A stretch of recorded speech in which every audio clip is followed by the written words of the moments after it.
Meus irmãos, a paz do Senhor, nós vamos ler Mateus 25, o versículo 6. Mateus 25, o versículo 6. Lemos assim: Mas à meia-noite ouviu-se um clamor. Aí vem o esposo, saí-lhe ao encontro. Vamos ler todos juntos, irmãos. Mas à meia-noite ouviu-se um clamor. Aí vem o esposo, saí-lhe ao encontro. Amém. Meus irmãos, nós temos sempre muita atenção em tudo o que é profecia, sobretudo aquela parte da profecia que se aplica ao nosso tempo. Nós sempre dizemos que, em primeiro lugar, a profecia é uma característica única da Bíblia. Os irmãos podem ler todos os livros religiosos que quiserem, não vão encontrar profecia. Podem ler o livro dos Vedas, dos hindus, o Alcorão, por aí fora. Não há nenhuma profecia, e muito menos profecia cumprida. A Bíblia tem cerca de 27% do seu conteúdo é um conteúdo de profecia. E o Senhor diz: eu sou aquele que anuncia o fim desde o princípio. Porquê? Porque Deus conhece tudo. E para Ele o tempo não é como para nós. Nós vivemos num tempo chamado o tempo cronológico, que é o tempo físico, que pertence a esta criação. Deus não pertence à criação, Ele é transcendente à criação, Ele está fora da criação. Então, Ele criou o tempo. Ele não vive no tempo, Ele criou o tempo, como criou outras dimensões da natureza. Então, Deus sabe aquilo que vai acontecer e Ele, na sua palavra, revela o futuro com dois objetivos. O primeiro é que nós saibamos que Ele é o Deus verdadeiro, porque nós não podemos acreditar em qualquer coisa. Concordam? Pelo menos eu não estou disponível para acreditar em historinhas, em lendas, histórias, enfim, fantasiosas. Até tem, às vezes, uma coisa engraçada. Eu, quando era estudante, estudei muito da literatura medieval, tinha muitas dessas fantasias, coisas até engraçadíssimas. Bom, mas são coisas que as pessoas foram criando, foram imaginando. Como as crianças têm os contos de fadas, não é verdade? Irmãos, a Bíblia não é um conto de fadas. A Bíblia é a palavra de Deus. E Deus deixou a impressão digital dele neste livro para nós sabermos que é a palavra de Deus. E essa impressão é a profecia. Então, quando nós vemos profecias com milhares de anos que se cumprem, nós podemos dizer, isto é impossível humanamente. Só Deus poderia ter feito isto. Esse é o objetivo da profecia. É despertar-nos para a palavra, podendo confiar nela e não olhar para ela como um livro religioso igual a tantos outros. Não, é a palavra de Deus.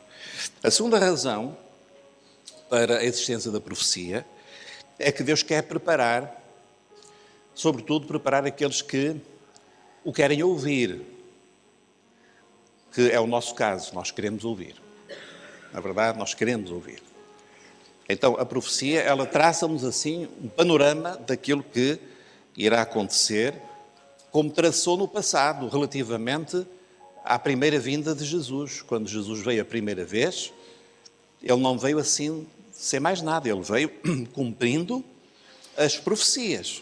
E se os irmãos lerem os Evangelhos, vão ler várias vezes assim, para que se cumprisse o que foi dito ao profeta. Então, Jesus cumpriu, de facto, mais de 300 profecias, Ele cumpriu. Algumas delas, ou muitas delas, cumpriu na última semana da sua vida. Uma atrás da outra. Ele foi cumprindo, de facto, mostrando para quem estivesse minimamente atento que Ele era o Messias das profecias. E agora Ele vai voltar a segunda vez. E o mesmo vai acontecer. Há profecias que assinalam o retorno de Jesus. Então nós, como igreja que crê que a Bíblia é a palavra de Deus, nós precisamos muito de conhecer as profecias e, sobretudo, de compreender que quando, há pouco tempo, nós celebramos o Natal, eu não sei quando é que começam a colocar os enfeites de Natal, mas é muito cedo, não é? Vai que é novembro? Novembro.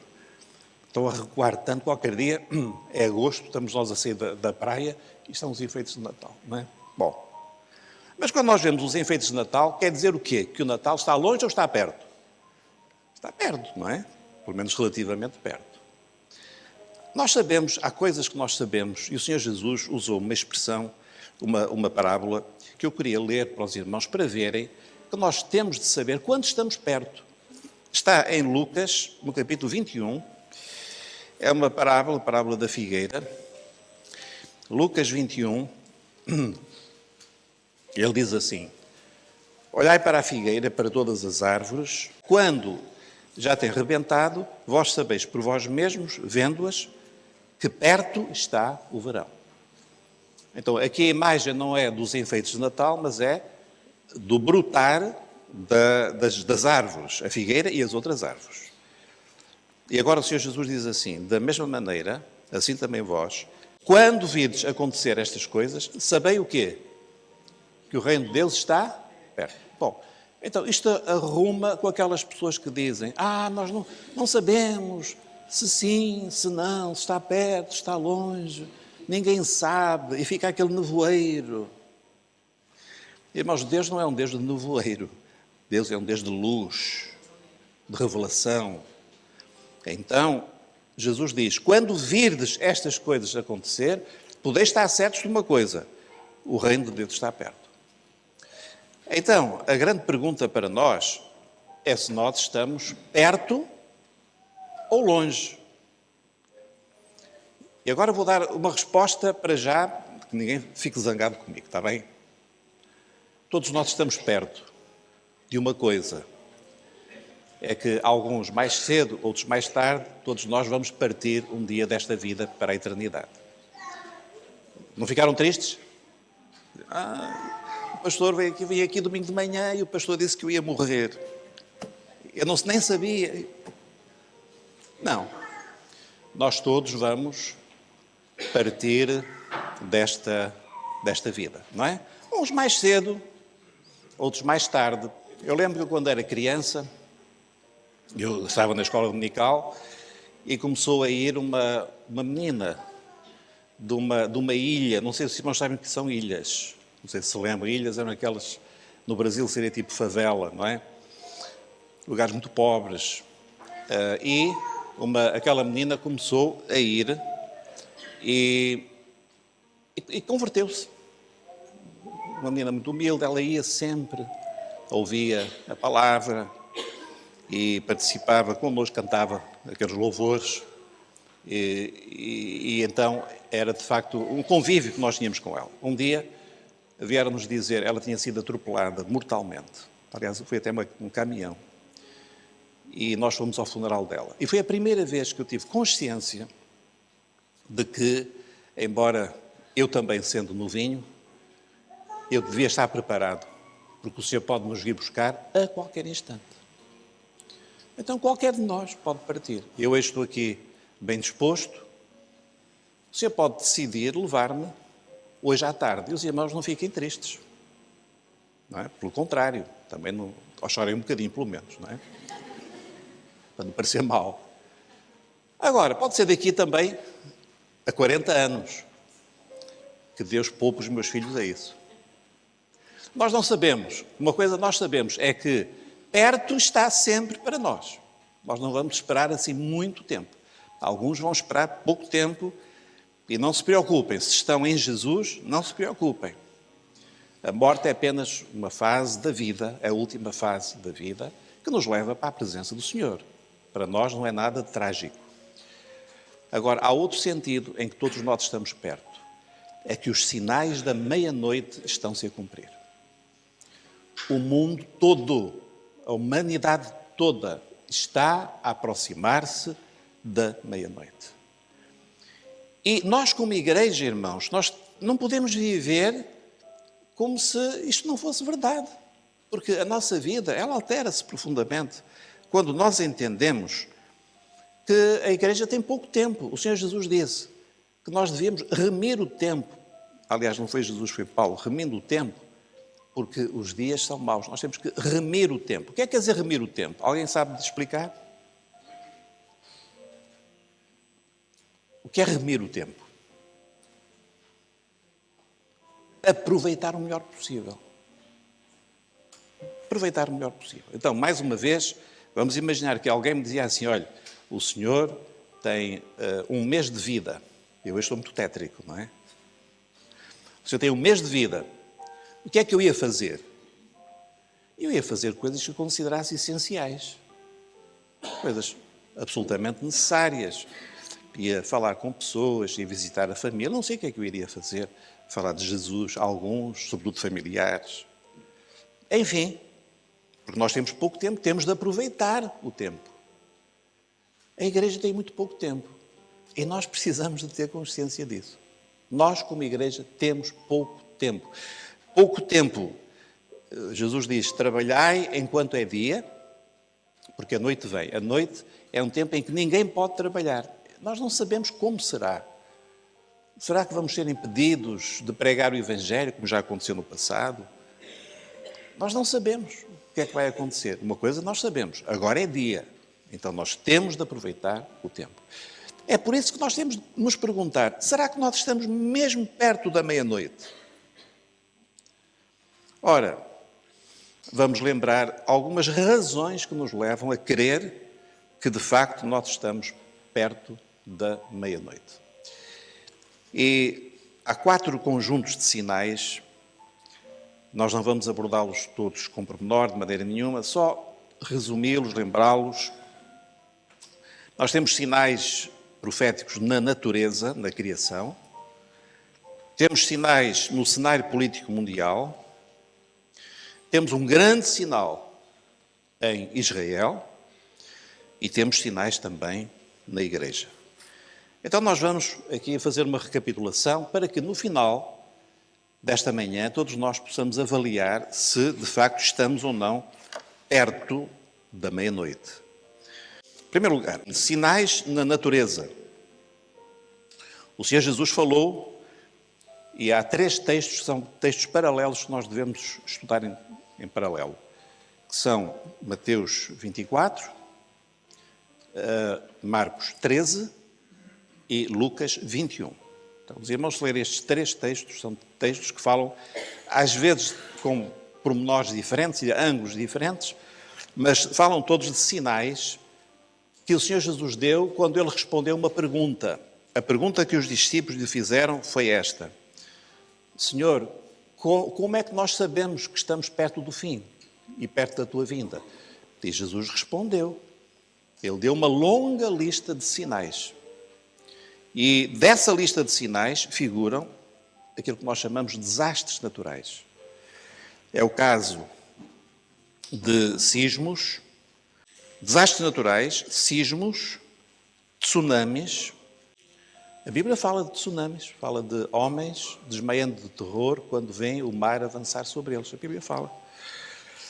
Furacões, tempestades que se têm intensificado e que têm muito a ver também com as alterações climáticas que nós estamos a viver. Nós sabemos o seguinte, que há um texto bíblico muito interessante que diz assim: porque sabemos que toda a criação geme. Nós pensamos às vezes que é só o ser humano que geme, mas não, toda a criação, a natureza também geme e está juntamente com dores de parto até agora. Então, hoje nós observamos a natureza e aquilo que o homem foi capaz de destruir. É uma coisa impressionante. Destruir desde espécies animais que foram extintas irrecuperavelmente, já não há possibilidades de voltar a ter.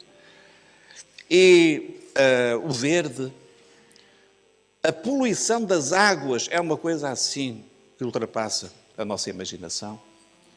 Tudo isso feito por nós, pela poluição causada pelo homem. E os irmãos estão a olhar para mim e dizer assim: bom, mas isso não me atinge a mim. Não. Provavelmente atinge mais do que qualquer um de nós imagina, mas não quero ser mais tétrico do que tenho sido. Já chega. Então a criação está também nesta expectativa de ser remida. E Deus vai fazer isso. Nós sabemos que Ele vai, de certa forma, resgatar a natureza e depois, no final dos tempos, haverá novos céus e nova terra. Aqui só uma pequena lista a seguir de terremotos só em 2018. Tem a data e tem a força deles. Então temos aqui uma pequena lista de terremotos acima de 7 na escala de Richter. São muitos e causaram muitos danos. E é evidente que quando a Terra está cheia de gente e estamos a caminho dos 7 mil milhões, não é por aí? Ou já passamos, não sei muito bem. Então, há mais gente, obviamente, há mais concentração de pessoas, às vezes em países que não têm, ou cidades que não têm estruturas suficientes, e o que acontece é que há muita morte. Há muitos desastres, há muita morte. Então, estes são alguns dos terremotos de 2018. Infelizmente, em 2019, vão continuar. E Jesus disse que este será um sinal do princípio das dores. Então, os desastres naturais, os furacões, tudo isto que nós conhecemos, eles mostram que a Terra está a ter dores de parto. Ela já não vai aguentar muito mais. E nós sabemos desde a camada do ozono, enfim, tanta coisa que nós temos falado até nos seminários e que apenas aqui queremos lembrar. Um outro sinal que estamos perto da meia-noite é a instabilidade mundial. Sempre houve instabilidade. Na história da humanidade nunca houve um período muito longo de paz, sempre houve. Mas a verdade é que hoje as guerras ou as ameaças de guerra, elas são muito mais perigosas porque envolvem material bélico que nunca houve na Terra. As guerras antigamente como é que eram travadas? Eram as espadas, eram as flechas, os homens a cavalo, os carros. Só há muito pouco tempo é que a guerra começou a ter uma tecnologia mais avançada e hoje é uma coisa absolutamente assustadora. Então, nós sabemos que se houver assim um pretexto forte, há o uso de armas nucleares. Que Deus nos livre de ver isso. Mas nós não estamos livres que isso aconteça. Hoje, infelizmente, há líderes mundiais que não têm grande juízo e que podem ser levados a medidas assim muito imprudentes, que podem desencadear guerras e toda a gente treme. Das Nações Unidas, o António Guterres, o nosso português que lá está, como presidente, ele tem feito muitas chamadas de atenção para isso. Cuidado com a tensão que se está a criar. Então nós vemos a Rússia ameaça, no caso da Ucrânia, mas ameaça outras intervenções. A Síria, o que se passa na Síria é um barril de pólvora. O Irão, que tem uma jura de destruir Israel. A Turquia, que em poucos anos mudou completamente, deixou de ser ocidental, começou a ser muito indefinida, mas muito amiga da Rússia e do Islão. Então nós não sabemos qual vai ser, aliás, sabemos o rumo que vai tomar. Na Europa também, a instabilidade causada pela saída do Reino Unido, a emergência dos nacionalismos que criam grandes problemas. A guerra comercial entre os Estados Unidos e a China. Os irmãos podem dizer, mas o que é que nós temos a ver com isso? Bem, porque basta haver uma perturbação a nível comercial global que os irmãos vão sentir na pele. Vão sentir logo os ordenados, os preços das coisas disparam. Vamos sentir. Nós já passamos uma crisezinha há pouco tempo. Agora imaginem-se vem aí uma crise a sério. Vamos ficar muito mal. Sobretudo os que são mais pobres, mais desfavorecidos, vão passar muito mal. Então, irmãos, há um anseio por paz no mundo. Há um anseio por segurança. O terrorismo continua aí, embora esteja mais controlado em algumas zonas. Mas nós ouvimos todos os dias uma explosão ali, matou não sei quantos. Agora foi no Egito, há poucos dias. Irmãos, e é este ambiente que leva as pessoas a ansiar por paz, a qualquer preço. Eu não me interessa quem é que vai governar. Houve um líder que ficou famoso, um belga, que disse assim: seja Deus ou o diabo, nós queremos alguém que nos governe. Então os irmãos estão a ver o desespero a que às vezes as pessoas podem chegar. Há também, do ponto de vista da religião, aquela pressão que já conhecemos, que profeticamente, vai levar-nos a uma religião única. Uma religião única é uma espécie, uma fusão, em nome de coisas como a tolerância, o diálogo, em que as pessoas vão todas concordar em acreditar em algumas coisas básicas. Então, todos têm, por exemplo, em que é que tu acreditas? Eu acredito em Deus e tu também acreditas em Deus? Não, eu acredito numa força. Então pronto, vamos tirar Deus e vamos falar de uma força. E as pessoas começam a dialogar e daqui a pouco acreditam em coisas muito básicas, que existe uma força. Alguns dizem, há um só Deus, outros dizem, não. Há vários deuses. Os hindus têm milhões, por exemplo. Há vários deuses. Então, no meio desta confusão toda, o que é feito do cristianismo? Bom, o cristianismo está aí, não é? Aquele cristianismo morto, também para eles ter Deus ou uma força, tanto faz. Está tudo morto, portanto, é indiferente. E aquilo transforma-se numa política. Então, há o diálogo interreligioso entre o cristianismo, o judaísmo, o islão, as chamadas religiões do livro, porque referem-se todos à Bíblia, mas não tem nada a ver uma coisa com as outras. O judaísmo não crê que Cristo é o Messias, obviamente. O Islão não crê que Deus tenha um filho. E eu pergunto aos irmãos, como é que nós, cristãos, que cremos em Deus, cujo Filho se fez homem em Jesus, o que é que nós temos em comum com quem não acredita que Jesus é o Messias, ou até que Deus tem um filho? O que é que nós temos em comum? Isto não tem a ver com ser intolerante, nós temos que tolerar todas as pessoas. Se o irmão tem algum colega que é muçulmano, tem de ser amigo dele. Há muçulmanos, pessoas belíssimas, não tem nada a ver uma coisa com a outra. Se é judeu, a mesma coisa. Judeus são pessoas excepcionais. Então, nós não estamos a falar de ser intolerantes, estamos a dizer o seguinte: o que é que a luz tem a ver com as trevas? O que é que a luz tem a ver com as trevas? E tudo isto vai desaguar, como nós sabemos também pela palavra profética, numa religião mundial chamada a Grande Babilónia.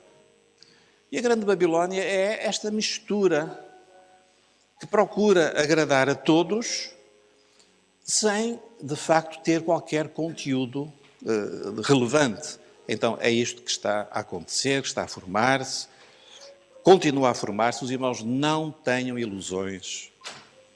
Nós já somos, mas vamos ser considerados pessoas de mente estreita, pessoas intolerantes. Vocês só creem em Jesus, vocês têm que abrir o vosso horizonte. Mas eu não posso abrir o horizonte para a mentira, para a falsidade. Jesus é o único que morreu por mim, é o único que me salva. O sangue dele perdoa os meus pecados. Eu não posso, eu vou acreditar em quê? Então nós vamos ter uma pressão sobre nós, é uma questão de tempo. E vamos começar, eu não digo a ser perseguidos legalmente, pelo menos no início, mas vamos ter grandes dificuldades em afirmar a nossa fé, porque o paradigma que está na mente das pessoas é esta grande religião, uma religião que engloba tudo, que agrada a todos, e até é difícil, como é que a gente vai negar isso? Só que a fé não é uma questão nem de partido político, nem de religião humana, nem de clube de futebol. Se eu fosse dirigente desportivo, eu fazia um clube só. Alguns irmãos estão aqui, meu rico Porto, não é? E outros não, e o Benfica. Eu não ligo nada ao futebol, então para mim, eu fazia um clube só. Dividia ao meio, uma semana jogava metade contra a outra metade contra a outra metade, pronto. Não é? Há quem queira também fazer assim da religião, é uma grande religião. Mete lá tudo. Irmãos, nós não temos nada a ver com religião. Nós temos a ver com Deus que se fez homem, que nos veio resgatar em Jesus de Nazaré. Nós somos cristãos. Nós seguimos a Jesus Cristo.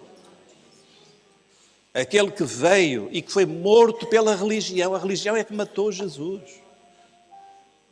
Não foram os ateus, nem foram os comunistas, foram os religiosos. Então nós não temos nada a ver com religião. Nem queremos ter a ver com religião, seja ela qual for. Nós temos a ver com um homem maravilhoso, que é Deus. Esse homem incomparável, é o nosso Salvador, ele é Jesus. É Ele que nós seguimos. É Ele que nós amamos e por Ele estamos dispostos a tudo. Só por Jesus, mais nada. O resto para nós não tem nenhum significado. Então, meus irmãos, é este o ambiente que nós vivemos. Um outro grande sinal. Israel. Nós temos falado muito sobre Israel. E mais uma vez, se alguém nunca nos ouviu dizer isto, nós dizemos, nós não estamos aqui a defender política de Israel. Não estamos aqui a defender o que está a fazer o primeiro-ministro, o que está a fazer o exército. Para nós não é isso. Nós só estamos a constatar que o surgimento de Israel é um grande sinal. Eu até vou arriscar a dizer o seguinte, é o maior sinal que nós temos de que estamos perto da meia-noite. Nós não poderíamos, há 100 anos, a Igreja não poderia imaginar que Israel voltaria a existir como Estado soberano. Ninguém poderia imaginar uma coisa dessas. Os meus avós viveram uma parte das suas vidas sem que Israel existisse como nação. Os meus pais nasceram ainda no tempo em que Israel não existia como nação. Então, o facto de Israel, de repente, há poucos anos, existir como Estado soberano, é algo extraordinário, que, aliás, devia fazer pensar muita gente. Porque a palavra de Deus diz que Israel, podemos resumir numa expressão, Israel é o relógio de Deus para a humanidade. Então, quando nós vemos Israel, nós sabemos que o relógio está, o ponteiro está perto da meia-noite. Esse é um grande, grande sinal. Há duas etapas na restauração de Israel. A primeira já aconteceu, é a restauração política. A segunda ainda não aconteceu. É a restauração espiritual. Israel não tem vida espiritual. Mas o profeta Ezequiel teve uma visão extraordinária há 2600 anos. Ele viu um vale de ossos secos. Lembram-se dessa visão? Um vale de ossos secos. E o Senhor falou a Ezequiel, poderão viver esses ossos? E aquela pergunta é uma pergunta, como é que podem viver um monte de ossos, como é que podem ter vida? Mas o Senhor pode todas as coisas. E Ezequiel diz, Senhor, tu o sabes.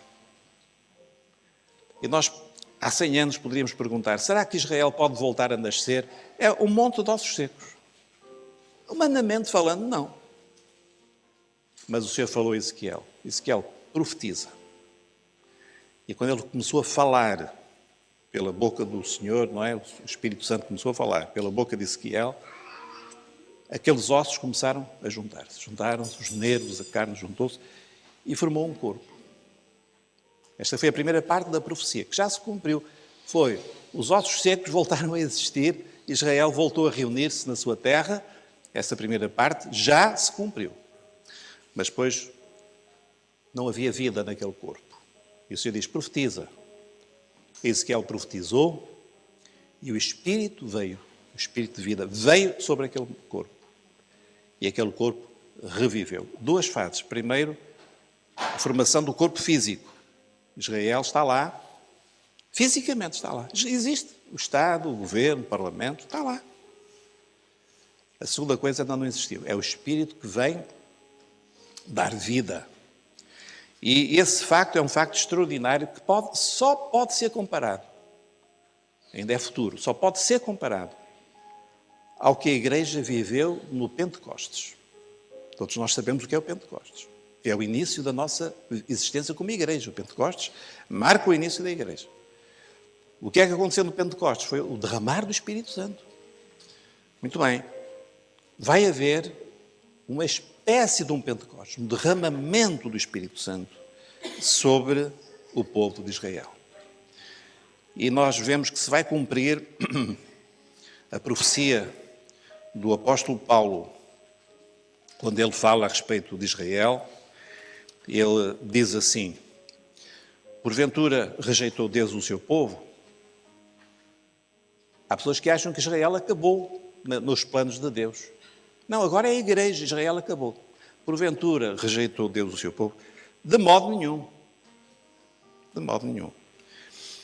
E depois ele fala a respeito de como eles caíram, ficaram cegos espiritualmente, mas depois diz: se a sua queda é a riqueza do mundo, isto é, se a sua incredulidade teve uma vantagem, qual foi a vantagem da incredulidade de Israel? João 1:12. Veio para o que era seu e os seus não o receberam. Mas, e agora vem a bênção, a todos quantos o receberam, todos. Então, Jesus veio para Israel. Israel não quis. Rejeitou. Pilatos perguntou: que farei deste homem? Ele é justo. E o que é que eles gritaram? Crucifica-o. Israel não quis. Bom, agora diz João: veio para o que era seu e os seus não o receberam, mas a todos quantos o receberam. O irmão já recebeu Jesus? Já? Eu já. A todos quantos o receberam, deu-lhes o poder de serem feitos filhos de Deus. Por isso Paulo diz assim: a sua queda é a riqueza do mundo e a sua diminuição a riqueza dos gentios. Quanto mais será a sua plenitude? Então, vai haver um tempo da plenitude de Israel, que é o que Deus sempre quis para Israel. Então diz assim: se a sua rejeição é a reconciliação do mundo, qual será a sua admissão, senão a vida dentre os mortos? Então, a restauração espiritual de Israel vai estar associado ao fim da história, com um grande acontecimento que é a vinda de Jesus e a ressurreição. E se as primícias são santas, também a massa o é. E se a raiz é santa, também os ramos o são. Eu pergunto aos irmãos: nós somos raiz ou somos ramos? Ramos. Quem é a raiz? Israel. Abraão, Jacó, Moisés, até chegar a Jesus. Agora, a árvore foi cortada, mas nós fomos enxertados. Nós somos apenas os ramos. Então, ninguém se glorie. Se alguns dos ramos foram quebrados e tu foste enxertado em lugar deles, feito participante da raiz, que é o que os gentios foram nós, fomos feitos participantes da raiz e da seiva, a vida da oliveira. Não te glories contra os ramos, e se contra eles te gloriares, não és tu que sustentas a raiz, mas a raiz é que sustenta a ti. E, meus irmãos, diz assim: portanto, meus irmãos, não ignoreis este segredo, que o endurecimento veio em parte sobre Israel, até que a plenitude dos gentios haja entrado. O endurecimento quer dizer a incredulidade. Se os irmãos forem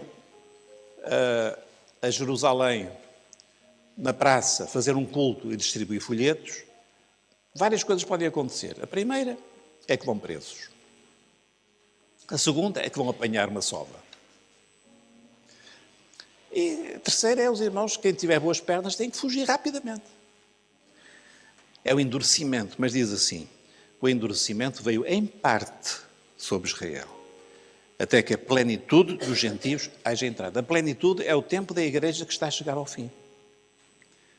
Então, quando for a plenitude, há um acontecimento que vai marcar a plenitude e o fim da igreja, que é o arrebatamento. Esse é o fim, a plenitude.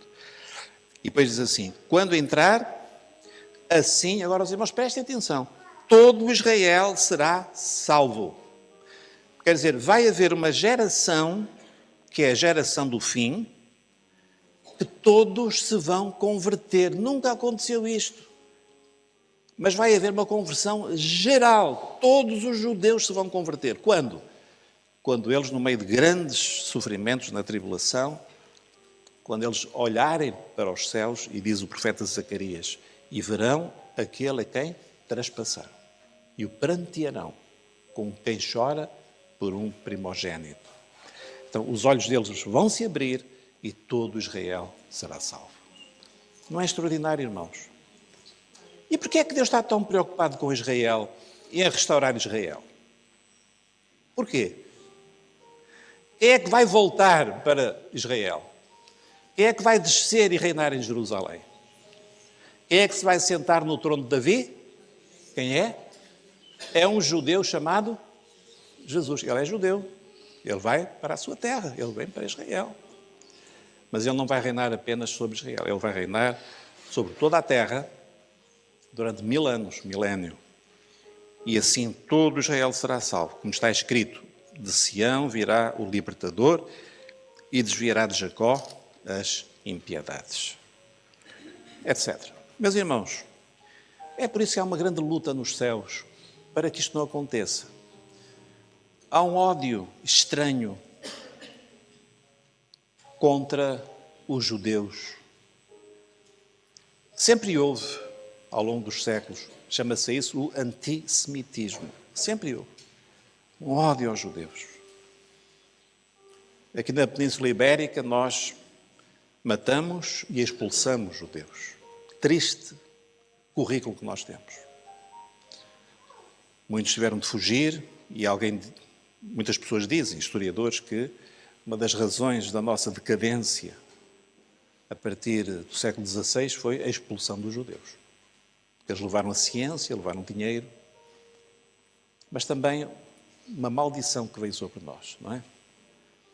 O Senhor disse, abençoarei os que te abençoarem e amaldiçoarei os que te amaldiçoarem. Mas sempre houve esta coisa contra os judeus. No século XX, o país mais inteligente, mais culto, com mais ciência, com mais universidades do mundo, a Alemanha, tem no seu currículo a perseguição antissemita mais feroz e mais louca, mais irracional que nós podemos imaginar. Mas não foi só na Alemanha. Na Rússia, os pogroms, as perseguições aos judeus. Milhares de judeus a fugir de um lado para o outro, como Deus tinha falado, tinha avisado. Nação para aqui, para lá. Porque este ódio? Porque é que nós hoje vemos lá os inimigos à volta de Israel, os bombardeamentos, as lutas, nas Nações Unidas, os que estão à volta de Israel mandam rockets, matam este, tiram aquilo, está tudo certo. Israel dá um espirro, tem logo uma resolução contra Israel. Porquê? Porquê é que há tanta má vontade, tanto ódio? Irmãos, é porque o inimigo sabe que de Israel virá, de Sião virá o libertador. E a ruína do inimigo está lá. Porque ele sabe que este povozinho não tem valor por si, mas tem valor pelo Deus que escolheu Jacó. Deus que escolheu Abraão. Deus que escolheu esta naçãozinha para realizar o seu projeto. Então, meus irmãos, há este clima explosivo ali no Médio Oriente que tem a ver com esta luta espiritual que se trava nos ares. Há coisas que nós estamos a assistir. Embaixadas que estão a deslocar-se para Jerusalém, no caso dos Estados Unidos, da Austrália, há outros países menos importantes que também já o fizeram.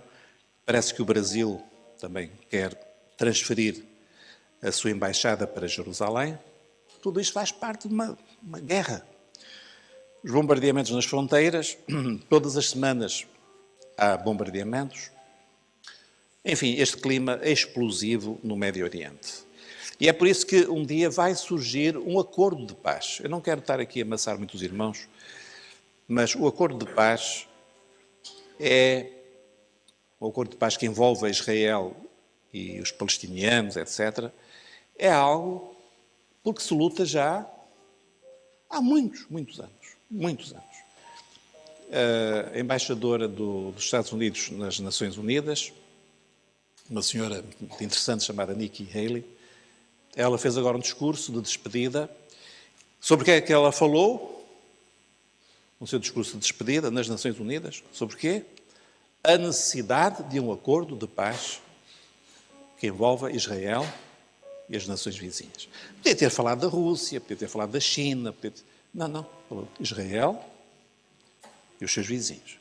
Até, meus irmãos, nós estamos a ver isto e eu pergunto, estamos perto ou estamos longe da meia-noite? O irmão ainda acha que estamos longe, que o irmão pode ir à sua vida, viver aquela vida, a pensar, trocar de carro, comprar uma casa, férias aqui. É isso, a nossa vida vai ser essa, irmãos? A igreja vai viver para isso? É isso? Remir o tempo é isso? Então, está tudo preparado. Vai haver um acordo de paz? Vai. Os irmãos não vão abrir a Bíblia porque não temos tempo. Daniel diz assim: e ele firmará um concerto com muitos por 7 anos. Vai haver. Vai haver. Quem é este ele? O anticristo. O anticristo, essa figura sinistra que vai levantar-se, ele vai firmar, vai fazer um acordo de paz. Quando ele fizer um acordo de paz, eu espero, se nós estamos a interpretar bem a profecia, a igreja já não estará cá. Mas se estivermos, quando houver um acordo de paz, os irmãos comecem a contar. Começou o período da grande tribulação. 7 anos. Vai haver acordo de paz? Vai, sim. Eu não estou a falar de um convênio, assim, olha, tu, por favor, não atires bombas à segunda, quarta e sexta, está bem? Isso é uma coisa que as pessoas às vezes fazem. Não, um acordo de paz mesmo, paz. Então, quando for feito este concerto, eu espero que ninguém esteja aqui, que ninguém que está aqui esteja presente nesse dia. Agora, você tem que se converter a Jesus, não é a religião. Tem que se converter mesmo. Se converter, vai partir com a igreja, senão vai ficar aqui, para ver aquilo que vai acontecer, que será terrível. Então, há, de facto, este clima explosivo no Médio Oriente. E agora, para terminar, e a igreja? E nós? O que é que vai acontecer com a igreja? Bom, vai haver 2 coisas que vão acontecer em paralelo. Um movimento para baixo e um movimento para cima. 2 linhas paralelas que vão divergir, que se vão afastar cada vez mais. O Apocalipse diz assim: quem é injusto, seja injusto ainda. Quem é sujo, seja sujo ainda, pode sujar à vontade. Agora, quem é justo, vai se tornar ainda mais justo. Quem é santo, ainda se vai santificar mais. Então nós vamos ter estes 2 movimentos, os irmãos prestem atenção. Até agora, às vezes parece que são 2 linhas paralelas. Estamos lado a lado, está a pessoa ao nosso lado, nós sabemos, não ora, não busca o Senhor, vive no pecado, mas está ao nosso lado, pronto, está tudo certo. Agora, isto vai se afastar. Quem é injusto vai cada vez sentir mais dificuldade em querer ir à igreja. Para quê ir à igreja? Para quê estar a perder tempo? Eu, quando quiser, eu oro, Deus está em toda a parte. A pessoa vai começar a afastar-se. E o mundo, não é preciso ser tão assim, fundamentalista, não faz isto, não faz aquilo. Nós podemos fazer tudo, Deus compreende e Deus perdoa. Vai se afastar. Então, quem é injusto vai ser ainda menos justo e mais injusto e mais pecado. Sujidade, então, isso aí dá à vontade. Nunca houve tanta facilidade para haver sujidade. Quem gosta de imundície vai poder mergulhar, chafurdar à vontade. A igreja que vai ser arrebatada, não. Ela vai cada vez ter mais consciência. Olha, a minha vida, eu sou um servo de Deus, eu não vou pactuar com isto. O Senhor guarda-me, preserva-me e vai-se santificar. E é por isso que a noiva que vai ser arrebatada, ela está vestida de linho fino. O linho as senhoras sabem melhor que eu, linho branco, fino. Se houver uma manchazinha, vê-se logo, não é? E é difícil para tirar.